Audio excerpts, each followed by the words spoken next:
Jésus étant arrivé dans le territoire de Césarée de Philippe, demanda à ses disciples, « Qui dit-on que je suis, moi, le Fils de l'homme » Répondirent les uns, disent que tu es Jean-Baptiste, les autres Élie, les autres Jérémie, ou l'un des prophètes. Et vous, leur dit-il, qui dites-vous que je suis ?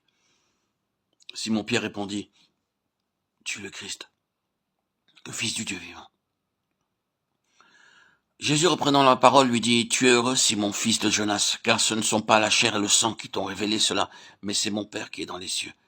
Et moi je te dis que tu es Pierre, et que sur cette pierre je bâtirai mon église, et que les portes du séjour des morts ne prévaudront point contre elle. Je te donnerai les clés du royaume des cieux. Ce que tu lieras sur la terre sera lié dans les cieux, et ce que tu délieras sur la terre sera délié dans les cieux. Matthieu 16, 13, 19.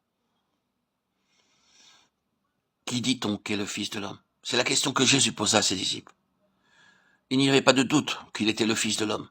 Tout le monde, les Juifs, les non-Juifs, le savaient et le reconnaissaient en tant que tel. La question qui se posait, ce n'était pas de savoir si le Seigneur Jésus était le Fils de l'homme, mais qui était ce Fils de l'homme. Le Seigneur ne se préoccupait pas de sa réputation, il voulait simplement savoir ce que disaient les hommes au sujet de ce qu'il était.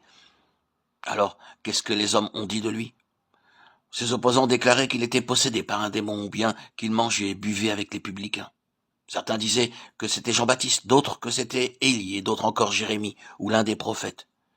Nicodème disait que c'était un docteur de la loi venu de Dieu, Jean 3,2. La Samaritaine près du puits a déclaré que c'était un prophète, Jérémie 4,19. Qui était ce Fils de l'homme ? Les gens avaient des points de vue bien différents à ce propos. Mais la question que posait le Seigneur Jésus ne s'arrêtait pas uniquement là. Ce qu'il désirait vraiment, c'était connaître ce qui distinguait le point de vue de ses disciples de celui des autres. Il désirait connaître ce qui différenciait la connaissance que Pierre avait de sa personne de celle des autres personnes. Ce qu'il voulait mettre en évidence se résumait en ceci. Les gens disent que je suis ce genre d'homme, mais vous, que dites-vous à mon égard, vous qui vous appelez mes disciples, qui dites-vous que je suis ? C'était la véritable question qu'il avait en pensée. Simon-Pierre répondit à la question de Jésus, il lui dit, tu es le Christ, le Fils du Dieu vivant. Sa réponse était très claire. Il confessait deux choses à l'égard du Seigneur. Premièrement, il confessait que Jésus était le Christ, et deuxièmement, qu'il était le Fils de Dieu.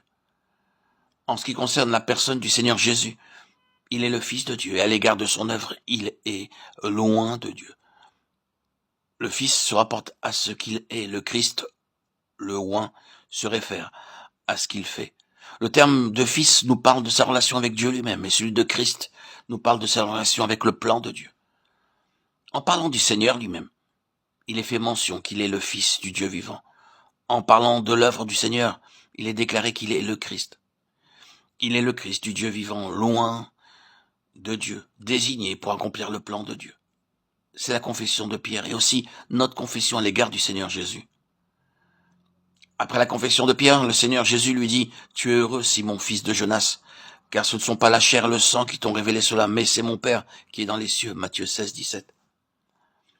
Le Seigneur continue en déclarant, « Et moi je te dis ».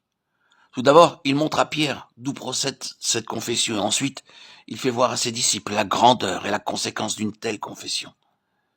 Que répondit le Seigneur à ses disciples ? Tu es Pierre et sur cette pierre je bâtirai mon église et les portes du séjour des morts ne prévaudront point contre elle. Cette déclaration faite par notre Seigneur nous montre ce qu'est le fondement de l'église. Cette question est vitale pour le christianisme. C'est le cœur même de toutes les autres questions. Quel est donc le fondement de l'église ? Le Seigneur nous indique dans ce passage que l'église est construite sur ce qu'il définit par ces termes, ce rocher. En grec, ce terme pierre signifie rocher, pétra. Il sert à désigner le matériau utilisé pour la construction de vastes ouvrages, par exemple, temples, ponts. Ce mot est différent du prénom Pierre, Pétros, au sens figuré, ce qui est le cas pour un prénom. Il suggère ici la dureté. Le fondement de l'Église est donc ce rocher dont parle le Seigneur. L'Église doit être bâtie sur ce rocher. ce fondement qui est Jésus, le Christ, le Fils du Dieu vivant. Il n'y a pas de réponse aussi claire que celle-ci.